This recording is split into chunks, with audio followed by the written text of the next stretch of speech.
Hello everyone, Otaku Zor here, and this video is a review for Gladiator Battle Life Volume 1 from 7 Seas. And let me get the information real quick pulled up, just make sure I tell you the right info. Yeah, sorry.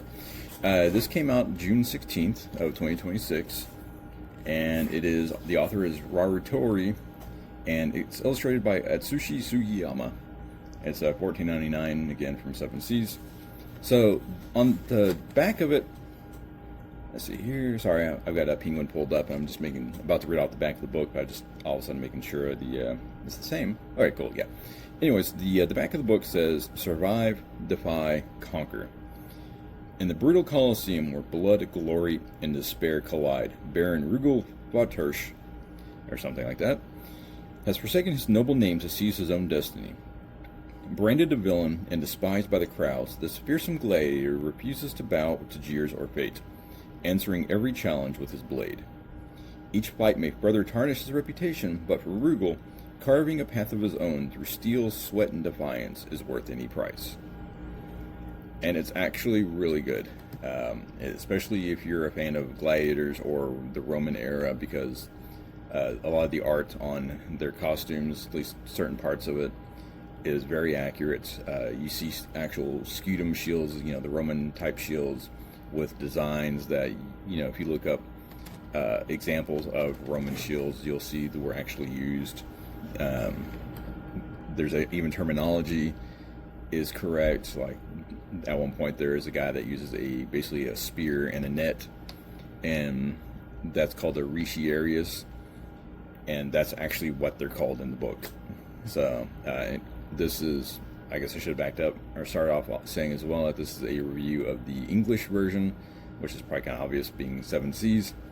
There are a couple of errors with the editing, I guess, where the wrong word was used. Not really that big of a deal. It was like once or twice, I think. Definitely didn't take me out of the story at all. But the art's really good. It's easy to tell exactly what's going on. I think there might be like 1 or 2 panels where it kind of has that blurry motion that's hard to tell for a manga sometimes. Nothing near as bad as like Monster Hunter, Flash Hunter, where pretty much anytime there's action you can't really tell what's going on. But not quite as clear as say One Punch Man, which to me is probably like the pinnacle of manga art. And I just say that on like detailing and clarity of being able to tell what's going on. But like I said too, also there's a lot I haven't read yet, so it's just with my experience, those are the examples I'm using. So it's like I said, it's really good art. You find out why he's in the Gladiator, because he is called Baron Rügel Fautersch, and he actually is a baron. I'm not going to spoil anything. That's definitely something I'm going to try to do. But he's got a very good reason for being in the arena. He's an excellent swordsman, and that basically kind of inspires him. I will just say he encounters some bandits one day, and his skill with the sword is what basically kind of, I guess, guides him or inspires him to go to the arena to do what he needs to do, because you find out that he's not a bad guy. And this is pretty much just like from the very beginning. He's not, actually a villain. He has a reason for doing this. So the art's good, the action's good. I would definitely recommend picking up a copy. I've actually talked probably 2 or 3 people into getting, checking it out already, just from what basically, and I'm gonna be honest, I don't have that many friends I talk to.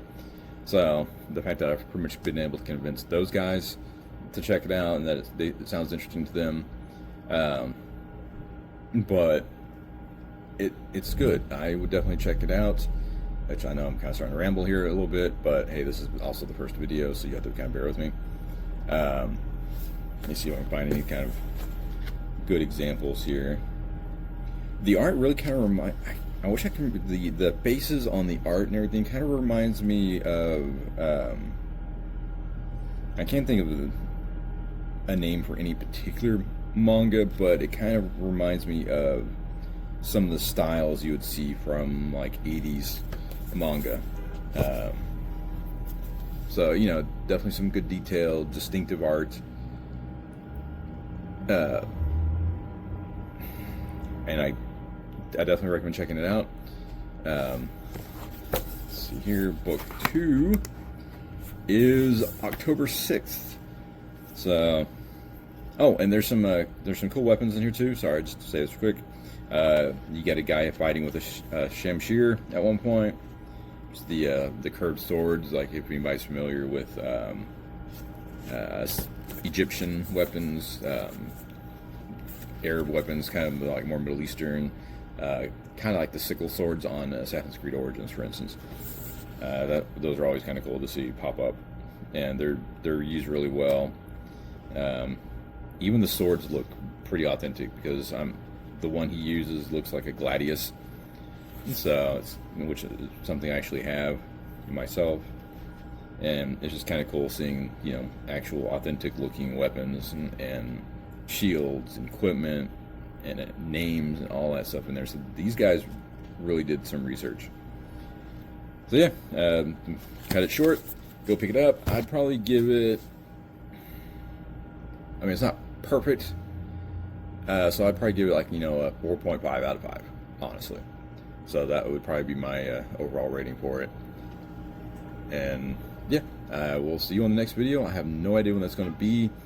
I don't have a whole lot of time to be able to actually record these, so I appreciate you checking out if you stayed through the video this far. See ya.